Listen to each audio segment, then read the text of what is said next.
எடப்பாடி பழனிசாமி சந்தித்து நடத்திய பேச்சுவார்த்தை சுமூகமாக நடைபெற்றது என்று நைனா நாகேந்திரன் தெரிவித்திருக்கிறார்.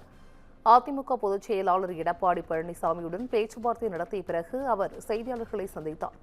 பிரதமரின் தமிழகம் வருகை குறித்து ஆலோசனை நடத்தினோம் என்றும் நயினார் நாகேந்திரன் தெரிவித்துள்ளார். பாஜக எத்தனை தொகுதிகளில் போட்டியிடும் என்பதை பின்னர் அறிவிப்போம் என்றும் அவர் தெரிவித்திருக்கிறார். இதுகுறித்த முக்கிய செய்தியை பார்த்து வருகிறோம். எடப்பாடி பழனிசாமி சந்தித்து நடத்திய பேச்சுவார்த்தை சுமூகமாக நடைபெற்றது என்று நயினா நாகேந்திரன் தெரிவித்துள்ளார்.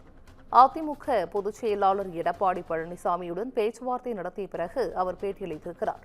பிரதமரின் தமிழகம் வருகை குறித்து ஆலோசனை நடத்தினோம் என்றும் பாஜக எத்தனை தொகுதிகளில் போட்டியிடப் போகிறது என்பதை பின்னர்தான் அறிவிப்போம் என்றும் நயினார் நாகேந்திரன் தெரிவித்திருக்கிறார். கூடுதல் விவரங்களை சிறப்பு செய்தியாளர் காயத்ரி வழங்கிட கேட்கலாம். காயத்ரி, வணக்கம்.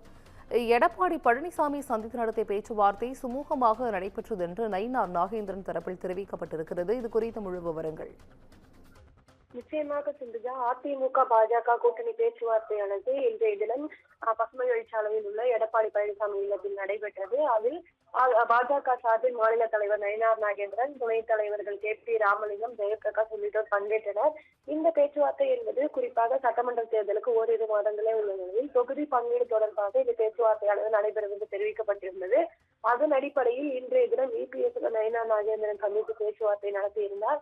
குறிப்பாக இந்த பேச்சுவார்த்தையானது சுமூகமாக நடைபெற்றதாக அவர் வெளியில் வந்த பிறகு செய்தியாளர்களிடம் தெரிவித்தார். அது மட்டுமின்றி பிரதமர் மோடி தமிழகம் வர உள்ளதாக ஏற்கனவே தகவலானது வெளியானது. இந்த மாத இறுதியில் பிரதமர் மோடி தமிழகம் வர உள்ளதாகவும் அது தொடர்பாகவும் பேச்சுவார்த்தை நடைபெற்றதாக நயினார் நாகேந்திரன் தெரிவித்திருக்கிறார். அதே போன்று எத்தனை தொகுதிகள் உறுதி செய்யப்பட்டது, அதே போன்று தொகுதி பங்கீடு தொடர்பான விவரங்களை பின்னர் தெரிவிக்கிறேன் என்கிற அடிப்படையிலும் நயினார் நாகேந்திரன் ஒரு பதிலை தெரிவித்திருக்கிறார். எனவே சட்டமன்ற தேர்தலுக்கு ஓரிரு மாதங்களே உள்ள நிலையில் அதிமுக பாஜக இந்த கூட்டணி பேச்சுவார்த்தையானது ஒரு முக்கியத்துவம் வாய்ந்த ஒன்றாகவே பார்க்கப்படுகிறது.